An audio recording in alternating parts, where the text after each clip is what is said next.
इस वीडियो का hello everyone, GS अध्ययन चैनल में आपका स्वागत है, जहां टॉपिक वाइज स्टडी दी जाती है। और इस लेक्चर का टॉपिक है साम्राज्य के हितों की संरक्षा के लिए अधिनियम। तो लास्ट मैंने 2 लेक्चर में आपने बताया था कि किस तरह कंपनी पर नियंत्रण के लिए अधिनियम बनाए गए थे, जैसे regulating act, Pitt's India act तथा अन्य चार्टर अधिनियम। तो ये सारा वीडियो मैं अपलोड कर रखा हूँ, तो आप देख सकते हैं। तो अब बात करेंगे जो सेकंड पॉइंट है इसी में कि संविधान के विकास में, कि अब जो ब्रिटिश राज्य के द्वारा, ब्रिटिश सरकार के द्वारा जो साम्राज्य जीते गए थे, उनके हितों की संरक्षा अर्थात सेफ्टी के लिए अधिनियम बनाए गए कि कोई नुकसान न हो। तो 1853 चार्टर अधिनियम के बाद कंपनी व्यापार पर ध्यान न देकर, इसके बारे में हम लोग जान रहे हैं, साम्राज्य विस्तार पर अधिक ध्यान देने लगी। कब? 1800 चार्टर अधिनियम के बाद, क्योंकि कंपनी का जो स्थापना हुआ था वो व्यापार करने के लिए स्थापना हुआ था, परंतु कंपनी फिर धीरे धीरे राजनीतिक होने लगी और काफी साम्राज्य उन्होंने जीता, तो कंपनी अब साम्राज्य विस्तार पर ध्यान देने लगी। परिणाम स्वरूप संपूर्ण भारत में जो छोटे छोटे भारतीय राजवंश थे वो तो इससे असर दिखने ही लगा, परंतु भारत की जो सामान्य जनता थी उस पर भी इसका असर दिखने लगा। किसका असर? साम्राज्य विस्तार का। 1857 में प्रथम स्वतंत्रता संग्राम प्रारंभ हुआ, जिसको कुचलकर अंग्रेजों ने पूरे भारत पर साम्राज्य का विस्तार कर लिया गया। 1857 की क्रांति का वीडियो में जीएस अध्ययन पर अपलोड है, परंतु मैं आपको आगे भी इस पर एक वीडियो और बना के दूंगा, तो देखते रहें। साम्राज्य स्थापना के बाद ब्रिटिश संसद ने कंपनी के हाथों से शासन व्यवस्था का अधिकार ले लिया और साम्राज्य के हितों की सुरक्षा के लिए अनेक कानूनों को पारित किया जो भारतीय संविधान के आधार बने। तो क्या किया कि ब्रिटिश संसद ने कंपनी के हाथों से शासन व्यवस्था ले लिया। उसी संदर्भ में पहला जो अधिनियम बनाया गया साम्राज्य के हितों के लिए, वो भारत सरकार अधिनियम 1858 बना। तो जैसा कि 1857 की क्रांति को कुचलने के बाद मैंने बताया कि ब्रिटिश संसद की निम्न सदन, कौन निम्न सदन? हाउस ऑफ कॉमन जिसे कहता है, 30 अप्रैल 1858 को 2 प्रस्ताव स्वीकृत किए। पहला प्रस्ताव कि भारत के कंपनी के शासन को समाप्त कर दिया गया तथा शासन का उत्तरदायित्व किसे दे दिया गया? ब्रिटिश सरकार को सौंप दिया गया। निदेशक मंडल, नियंत्रक मंडल तथा कोड ऑफ डायरेक्टर को समाप्त कर दिया गया। बहुत सारा राजनीतिक मामलों के लिए बोर्ड ऑफ कंट्रोल, जैसे जिसे नियंत्रक बोर्ड कहा गया, और व्यापारिक मामलों के लिए कोर्ट ऑफ डायरेक्टर की गठन किया गया। ये सभी को समाप्त कर दिया गया। किस अधिनियम के तहत? भारत सरकार अधिनियम 1858 के तहत। सभी अधिकारों तथा शक्तियों के प्रयोग का अधिकार किसको दे दिया गया? साम्राज्य की ओर से एक मुख्य राज्य सचिव, जिसे भारत का राज्य सचिव पद नाम दिया गया, उसे सौंप दे दिया गया। सभी अधिकार तथा शक्तियां अब किसके में समाहित हो गई? भारत का राज्य सचिव पद नाम पर समाहित हो गई। सिविल सर्विसेज के लिए नियुक्ति जो की गई, अब खुली नियुक्ति का आधार बनाया गया, ओपन रिक्रूटमेंट, जिसमें लिंग भेदभाव, जाति, रंग, ये सभी को दरकिनार करके सिविल सर्विस कमीशन की सहायता लिया जाने का प्रावधान किया गया।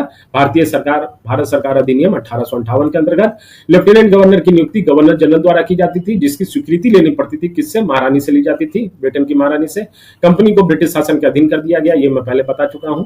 भारत राज्य सचिव, जिनमें सभी समाहित थी, सभी अधिकार तथा शक्तियां समाहित थी, उनके सहयोग के लिए भारत परिषद की स्थापना की गई, और जिसमें 15 सदस्य थे, 15 सदस्य। और इस परिषद की बैठक की अध्यक्षता कौन करता था? भारत राज्य सचिव करता था। भारत परिषद अब सिर्फ परामर्शदात्री बन गया था। तो परामर्शदात्री कहने का मतलब है सिर्फ एडवाइजरी रह गया, कानून बनाने का अधिकार इसमें नहीं था, जैसा कि निदेशक मंडल या नियंत्रक बोर्ड का या परिषद का पहले था, वो अब इसमें नहीं रहा। भारत सरकार अधिनियम के तहत भारत राज्य सचिव का जो परिषद था वो अब सिर्फ परामर्शदात्री था। भारत सरकार अधिनियम के तहत भारत राज्य सचिव को बजट पेश करने के लिए ब्रिटिश संसद में रखने का अधिकार मिल गया। भारत राज्य सचिव गुप्त पत्र का व्यवहार किसके साथ करने लगा? भारत के वायसराय के साथ। और भारत के गवर्नर जनरल का नाम, ये इंपॉर्टेंट है कि पूछा भी गया है परीक्षा में, वेरी वेरी इंपॉर्टेंट, मैं कर देता हूं इसे, कि नाम वायसराय कर दिया गया। क्या कर दिया गया? भारत के गवर्नर जनरल का नाम वायसराय। और जो 30 अप्रैल 1858 में जो ये भारत सरकार अधिनियम आया था, इसकी स्वीकृति 2 अगस्त 1858 को स्वीकृति हो गई। नेक्स्ट बात करेंगे कि 1 नवंबर 1858 की घोषणा। अगला अधिनियम है कि महारानी विक्टोरिया को अनौपचारिक, अनऑफिशियली रूप से भारत की सम्राज्ञी घोषित की गई। ब्रिटेन की महारानी विक्टोरिया ने भारत के संबंध में एक महत्वपूर्ण घोषणा की, एक इंपॉर्टेंट डिक्लेरेशन की। क्या घोषणा की? कि भारतीय प्रजा को साम्राज्य के अन्य भागों में रहने वाले ब्रिटिश प्रजा के समान मानी जाएगी। तो समानता का अधिकार दिया गया, किसके द्वारा? समानता का अधिकार दिया गया महारानी विक्टोरिया के द्वारा। और भारत के लोगों का भौतिक तथा नैतिक उन्नति के उपाय लागू किए जाएंगे। ये भी महारानी विक्टोरिया के द्वारा ही महत्वपूर्ण घोषणा इसको मानी जाएगी। अगला बात करते हैं कि भारतीय परिषद अधिनियम 1861, इसमें गवर्नर जनरल को 2 अधिकार दिए गए। किसके तहत? भारतीय परिषद अधिनियम 1861 के तहत। कौन सा? कि विधायकी कार्य हेतु, विधायकी कार्य हेतु प्रांत का निर्माण करना तथा नवनिर्मित प्रांत के गवर्नर लेफ्टिनेंट जनरल की नियुक्ति करने का अधिकार, एक ये दिया गया इसे। और दूसरा क्या दिया गया कि किसी प्रांत, प्रेसिडेंसी या अन्य किसी क्षेत्र को विभाजित कर सकता था अथवा उसकी सीमाओं में बदलाव कर सकता था। जो आज के दौर में परिसीमन जिसे बोला जाता है कि परिसीमन, तो वही परिसीमन को चेंज करना या उसकी सीमाओं में बदलाव करने का अधिकार किसे दिया गया? गवर्नर जनरल को दिया गया। तो 2 अधिकार भारतीय परिषद अधिनियम 1861 के द्वारा दी गई। अब बात करते हैं कि गवर्नर जनरल की विधान परिषद की संख्या में वृद्धि की गई। इस परिषद में कम से कम 6 तथा अधिक से अधिक 12 सदस्य होंगे। कितने? 12, जिनको 2 वर्षों के लिए मनोनीत किया गया। अर्थात कार्यकाल कितने वर्षों का रहा? 2 वर्षों का। क्लियर है? कार्यकाल 2 वर्षों का।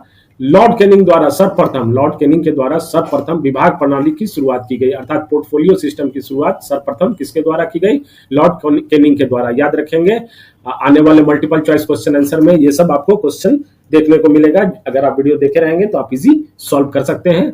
नेक्स्ट है कि गवर्नर जनरल को अध्यादेश जारी करने का अधिकार दिया गया। क्या जारी करने का अधिकार? ऑर्डिनेंस जारी करने का अधिकार दिया गया, जो 6 माह तक एग्जिस्टेंस में रह सकता था और जारी करते समय इसके कारण का उल्लेख करना आवश्यक था। मद्रास तथा मुंबई में स्थानीय विधानमंडलों का प्रावधान किया गया। देश के शासन को डिसेंट्रलाइजेशन का कार्य प्रारंभ हुआ। विकेंद्रीकरण, डिसेंट्रलाइजेशन का कार्य प्रारंभ हुआ। भारत परिषद विधायी संस्था बना। अब देखिए, ये अब लीगल इंस्टीट्यूशन का रूप लिया, जो अभी तक लीगल इंस्टीट्यूशन का रूप लिया, जो अभी तक सिर्फ क्या था? एडवाइजरी बोर्ड था, वो भारत परिषद तो बनाया गया। और भारत के संदर्भ में कानून बनाने का अधिकार भारत परिषद को दिया गया। कानून बनाने की प्रक्रिया में भारतीय प्रतिनिधित्व को भी, भारत के लोगों को भी शामिल करने की शुरुआत किसके अंतर्गत हुई? तो भारत परिषद अधिनियम 1861 के माध्यम से हुई। क्लियर? अगला पॉइंट है कि लॉर्ड कैनिंग ने 3 भारतीयों को इसमें मनोनीत किया। बनारस के राजा, पटियाला के महाराजा और सर दिनकर राय को विधान परिषद में मनोनीत किया गया। नेक्स्ट है कि 1865 का अधिनियम। इस अधिनियम के तहत गवर्नर जनरल को प्रेसिडेंसियों तथा प्रांतों की सीमाओं की उद्घोषणा द्वारा नियत करने तथा उसमें परिवर्तन करने का अधिकार दिया गया। 1869 का अधिनियम। इस अधिनियम द्वारा गवर्नर जनरल को विदेश में रहने वाले भारतीयों के संबंध में कानून बनाने का अधिकार 1869 के अधिनियम के द्वारा दी गई, जो अभी नॉन रेसिडेंट इंडियन कहलाते हैं, एनआरआई। तो उस समय भी एनआरआई ही थे, परंतु शासन जो था वो ब्रिटिश सरकार की थी। तो एनआरआई के प्रति जो नियम, अधिनियम, जो कानून बनाने का अधिकार 1869 में किसे दिया गया? गवर्नर जनरल को। क्लियर है? 1873 का अधिनियम। किसी भी समय कंपनी को भंग करने का प्रावधान किया गया 1873 के अधिनियम में, और यह भंग 1 जनवरी 1874 को औपचारिक रूप से भंग कर दिया गया। नेक्स्ट, शाही उपाधि अधिनियम 1878। इसमें औपचारिक रूप से भारत का सरकार का ब्रिटिश सरकार के अंतर्गत मान्य किया गया। 28 अप्रैल 1876 को एक घोषणा द्वारा महारानी विक्टोरिया को भारत का सम्राज्ञी घोषित कर दिया गया। अब देखिए, मैंने पहले बताया था कि अनऑफिशियली, परंतु ऑफिशियली जो भारत का सम्राज्ञी महारानी विक्टोरिया को 28 अप्रैल 1876 को घोषणा की गई। तो परीक्षा में अगर प्रश्न पूछे जाते हैं तो इसका आप याद रखेंगे 28 अप्रैल 1876। अब बात करेंगे 1892 का अधिनियम। 1885 में कांग्रेस की स्थापना हुई। कांग्रेस के सदस्यों द्वारा नौकरशाही के कार्यों तथा प्रशासन प्रणाली के विरुद्ध संसदीय संरक्षण को सुनिश्चित किए जाने करने की मांग की गई। तो इसको ध्यान में रखते ही 1892 का अधिनियम लाया गया है। इस अधिनियम के द्वारा सर्वप्रथम अप्रत्यक्ष रूप से केंद्रीय तथा प्रांतीय विधान परिषद में निर्वाचन की व्यवस्था की गई।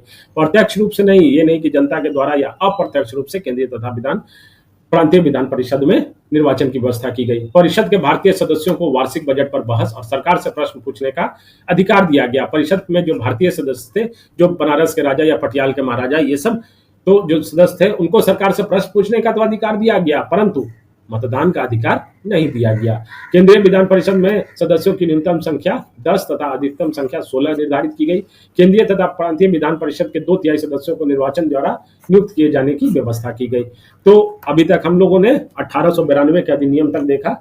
अब हम लोग नेक्स्ट लेक्चर में बात करेंगे 1909 का, 1919, ये सभी अधिनियम के बारे में, और अधिक महत्वपूर्ण अधिनियम है, सारे महत्वपूर्ण हैं। तो देखने के लिए जीएस अध्ययन को सब्सक्राइब करें। वीडियो पसंद पड़ा हो तो लाइक जरूर करें, और कोई प्रतिक्रिया हो तो जरूर कमेंट बॉक्स में दें। टॉपिक वाइज स्टडी के अंतर्गत आपको इस पर आधारित मल्टीपल चॉइस क्वेश्चन आंसर जल्दी अवेलेबल हो जाएगा या हो भी चुका होगा। तो देखते रहें। धन्यवाद। थैंक्स।